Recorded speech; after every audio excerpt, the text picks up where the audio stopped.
So the plan is to have the water bag here to replace the containers. So like we usually do, we don't really have time to like replace the bag and replace all the containers all in one day. So we have to do like an intermediate solution where while we build the water bag, we need to still have water coming into the house. So what I'm doing is I'm disconnecting most of the tanks and just leaving 3 of them just to make space for the water bag.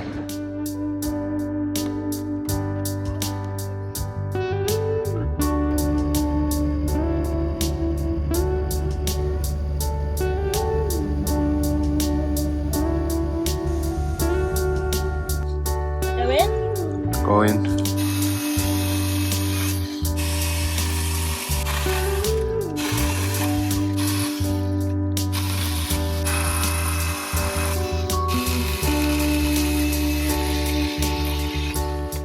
With the sand delivered, some low-hanging branches cleared out of the way and 9 of our 12 IBCs disconnected, it was time to move the disconnected tanks out of the way to make space for the 4x6 metre pad which we needed to build for the water bag. If you haven't seen us talk about this project yet in previous videos, here's a recap of what we are trying to achieve. For the last couple of years we have used these 12 IBCs to provide pressurised water to our house and garden. These tanks are at the high point of our land, about 10 metres above the house, so we pump water up into these tanks when it's convenient for us, and then we get pressurised water wherever we need it, whenever we need it, just by opening taps. Of course, we have various irrigation deposits too at lower levels on the farm, and we use these too in different situations, but having water stored up high is so useful and gives us the pressure we need for irrigation like sprinklers, drip tape and exudation tape. These tanks are also a great backup for us if we ever have to purchase water, which we have done in the past, because they can be accessed by road so a water tanker can come and fill them. The tanks have been working so well for us over the last couple of years, but there was one problem,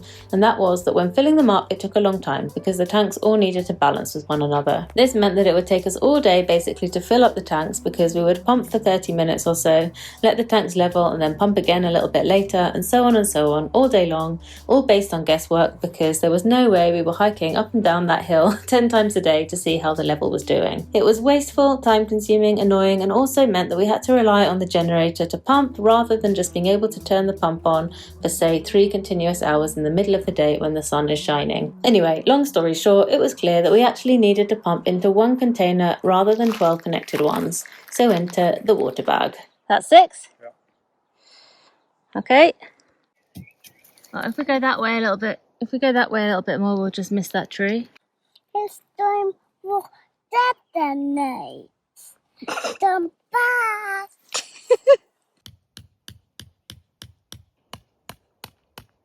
Bring the pickaxe thing. Have some gnarly roots. You know, you get like. Don't you? No.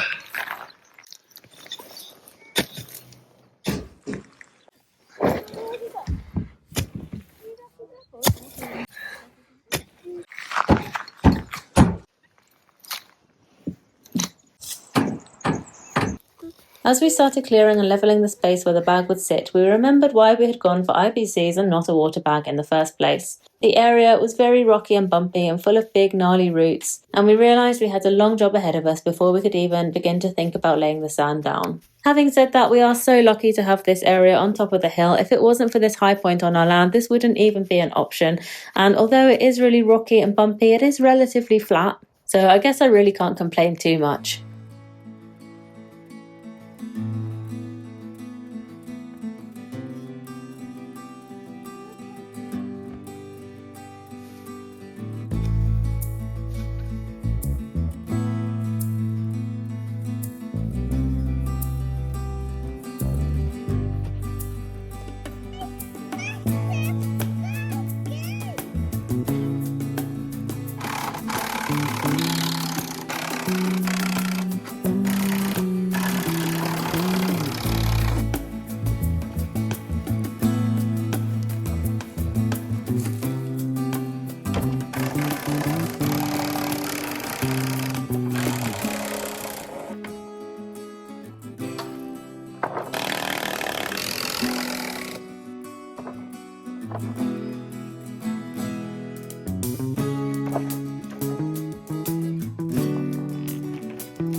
Okay, so I've just come up here with the wood.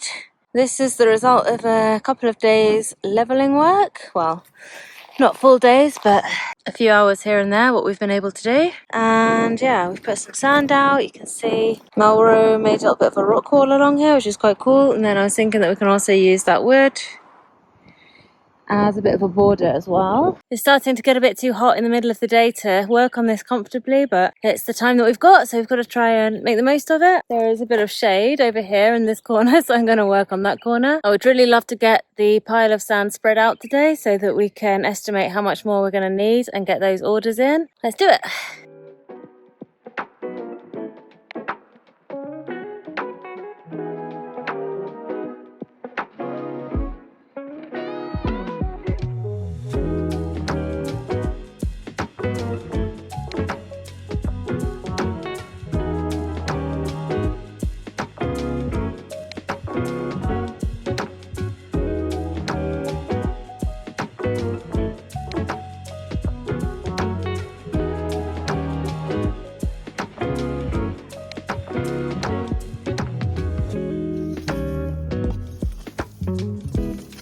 I know, I need a rake with a longer handle, it's broken, but I already had to buy a new spade and a new hoe for this job, so I draw the line at buying a new rake as well. I'm just going to use it until it completely falls apart.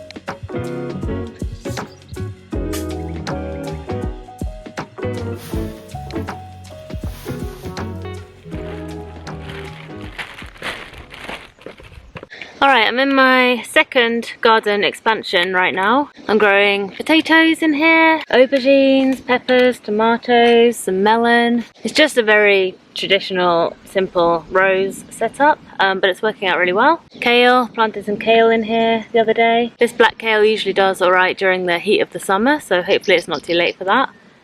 But yeah, I have been working in here a little bit already, putting irrigation in. We're doing exudation tape in here because it's just simple rows. I'm enjoying this system of the garden so much that I'm going to extend it a little bit more towards the yurts. We can fit in a few more short rows there. So my main pipe is going to come out to about here, and then I think we've got about 12 rows in total that we're going to have. So yeah, I'm not sure if I'm going to dig out that extra space and put those rows in this year, but definitely in the future. I'm going to put the irrigation in so that I can do that.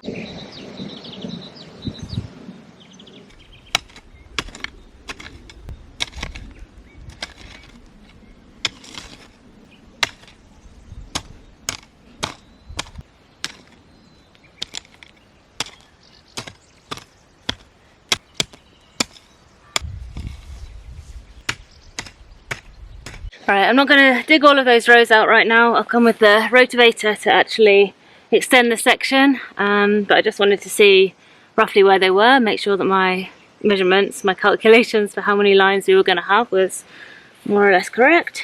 And now what we've got is water coming down from the tanks at the top of the hill, not the water bag yet, but just the tanks. It'll have the same pressure as the water bag will have. And I'm just going to do a test of this irrigation. Once I've got it all in and make sure that the pressure that we've got coming down allows us to open all of these lines at once. And then I've also been experimenting with sprinklers in other parts of the garden, areas that are not laid out in rows, and the sprinkler's been really good. I've got like 3 different types. They're all a bit different, they all work well. I think with 4 sprinklers I'll be able to place them and irrigate everywhere. So what I want to see is if I can have all the sprinklers and all the exudation lines open at once, and we get enough pressure for them all to like work properly. And then that little experiment will lead us on to knowing whether I need to put like a timer like at the beginning of all the pipes, and then you open that and then everything gets irrigated all together, or whether we have to split it up into sections and sort of do one section after the other. Maybe that's good enough, I don't know. Alright, so I just opened the valve and it looks like we have a couple of issues. It looks like I've punctured the back of this pipe when I was drilling through it, which is annoying, and I've actually done it down here on this other one as well. So yeah, I could switch out this whole section of pipe, or I could just try and find a way to fix it. I mean, it's tiny, so anyway, let's open the exudation tape that we've got so far and see. Squishing all my onions. I mean, I kind of knew these would work anyway because I had already tested them. Get them back in position. Alright, let's turn that off for a minute and get the rest of the lines in.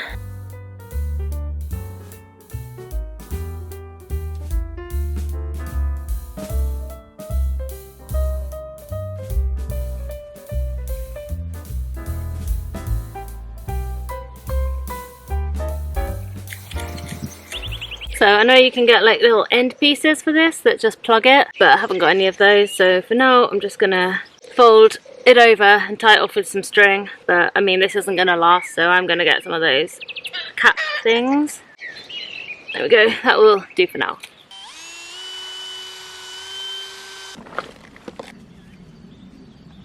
I have to say it would be easier to do this on a really nice hot day when all the pipe had been out in the sun and it was all warm and more flexible and malleable, but it's cloudy for like the next week, so it's just not gonna happen. Kind of got a technique though.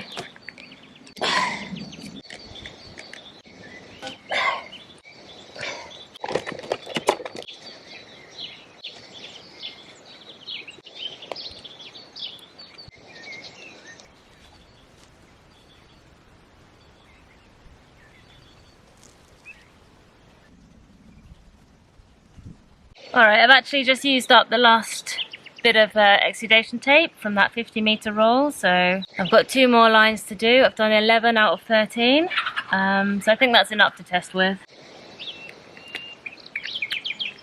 Alright, I'm just going to check all of the little individual taps are open.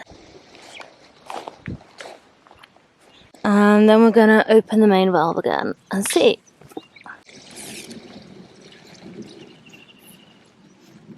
Alright.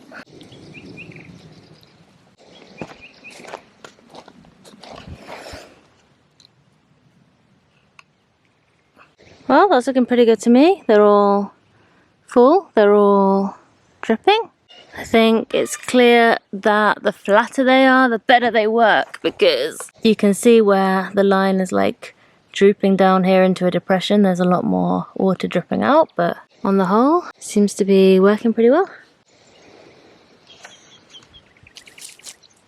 The next thing I needed to test was how the sprinklers worked whilst the exudation tape was open as well. Normally I run these sprinklers off a pump directly from the deposit near the garden, so I had never actually seen them working with the pressure from the tanks up the hill. I was surprised to see that they actually didn't work that well. It made no difference when I closed the exudation tape, and I think the issue is that these sprinklers are attached to quite long lengths of garden hose pipe, and that adds a lot of extra resistance and just reduces the pressure. The solution was to bring the wider agricultural piping closer to where I wanted to have the sprinkler set up, and then switch out the garden hose attachment for a 1/2-inch brass attachment instead, which I could then attach directly to the agricultural pipe. Irrigation is definitely a learning journey, but we got there in the end, and I definitely learned some more things.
So we ordered another pile of sand in the end. We felt like we needed just a little bit more to make up the layer.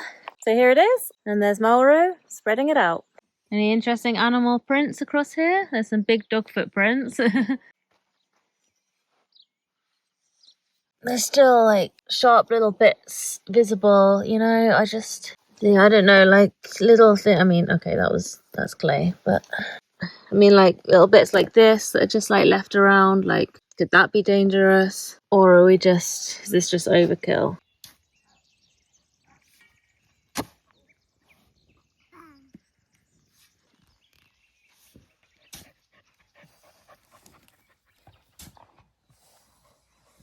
Whoa!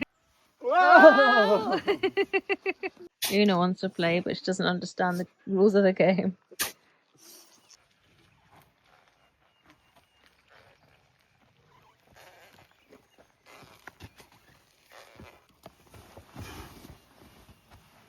Oh no, no, stop it. Shoot. Oi! Shoot! Tofu, look at you. Tofu. We need to go to the cover. What have we learned we should do next time before we get sand delivery? Have a tarp on the floor. Yeah. I feel like the guy that brings us the sand could have been like, "Are you sure you want to do this?" Like, He did actually say, "You sure you want it there?" And I was like, yeah. Okay. Then.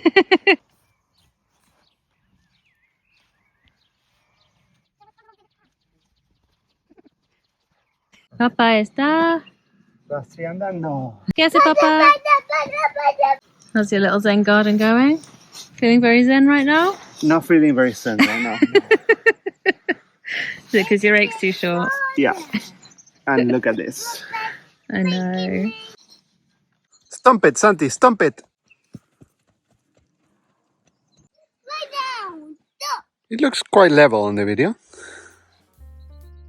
Meanwhile, I did extend my garden extension. It had rained quite a lot over the last few days, and this was maybe the last time the ground would be easy to work before the long dry summer, so I thought it was best to just get it done. I planted a couple more lines of peppers and tomatoes and saved the rest of the space for corn. I had also bought some more exudation tape by this point, so I got my final couple of lines installed.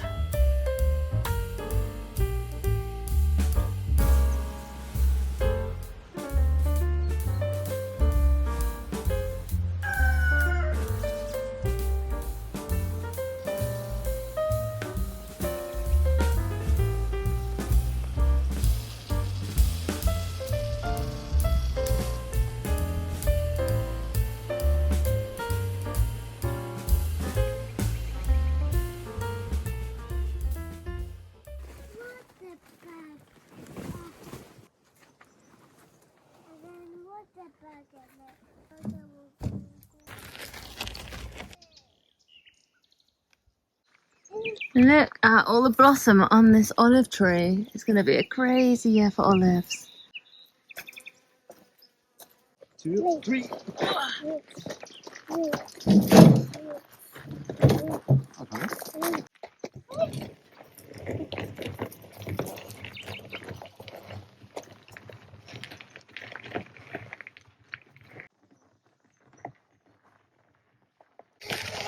You like that? You can't appreciate that this is uphill. This is the mat that is gonna go on top of the sand underneath the bag. As recommended by the bag manufacturers. I think it's just to level out any like final lumps and bumps. Like, I mean, there's still little rocks and stuff here. Let's just do a final like run round for rocks, because now it's rained on the sand. You can see a little bit more if there's any things sticking out.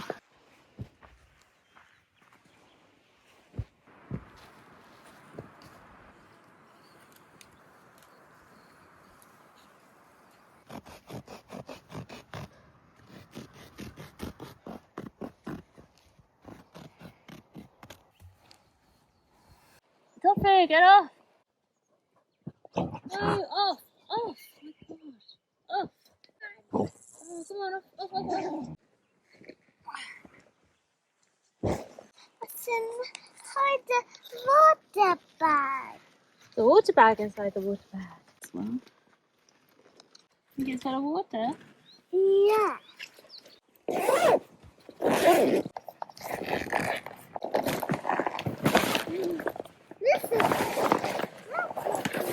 Finally, it was the moment we had been waiting for. It was time to unroll the water bag. In the next video, we'll be attaching the pipes so that we can pump into it and get the water out again. So let's see how that goes. But that's it for this video. Thank you so much for watching, and we'll see you in the next one.